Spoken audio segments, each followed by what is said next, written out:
જે કળા એક સમયે આધુનિકતા સાથે દમ તોડી રહી હતી અને જેના કારીગરો રોજીરોટી માટે વતન છોડવું પડ્યું હતું, તે આજે 7 સમુદ્ર પાર વૈશ્વિક નેતાઓના ડ્રોઈંગ રૂમ સુધીની શોભા બની છે.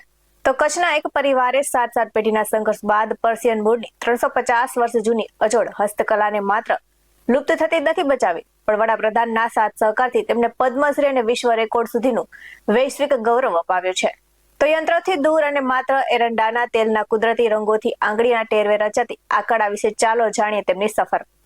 નમસ્કાર દર્શક મિત્રો, બેસ 90 ન્યૂઝમાં આપની સાથે હું છું નેહા પટેલ. કચ્છના ભુજ તાલુકાના નિરોણા ગામમાં 350 વર્ષ જૂની રોગાન કળા આજે પણ જીવંત છે અને એક સમય એવો હતો કે જ્યારે આધુનિક પ્રિન્ટેડ કાપડોના કારણે આ પરંપરાગત કળા મરણ પથારીએ પહોંચી ગઈ હતી. પરંતુ ખત્રી પરિવારના અબ્દુલ ગફુર ખત્રીએ તમામ મુશ્કેલીઓ વચ્ચે આ કળાને છોડવાના બદલે તેની નવી ઓળખ આપવાનો સંકલ્પ કર્યો છે. તો મુંબઈમાં સારી કમાણી છોડીને તેઓ કચ્છ પરત ફર્યા અને રોગાન વર્કને આધુનિક સ્વરૂપ આપી રોગાન આર્ટ તરીકે વિશ્વ સમક્ષ રજૂ કર્યું હતું. અને આજે mobile cover, sari, jacket, bedsheet અને વોલપીસ સહિતના અનેક ઉત્પાદનોમાં રોગાન આર્ટનો ઉપયોગ કરવામાં આવે છે. તો રોગાન આર્ટને વૈશ્વિક ઓળખ અપાવવા માટે વડાપ્રધાન નરેન્દ્ર મોદીની ભૂમિકા પણ મહત્વની રહી છે.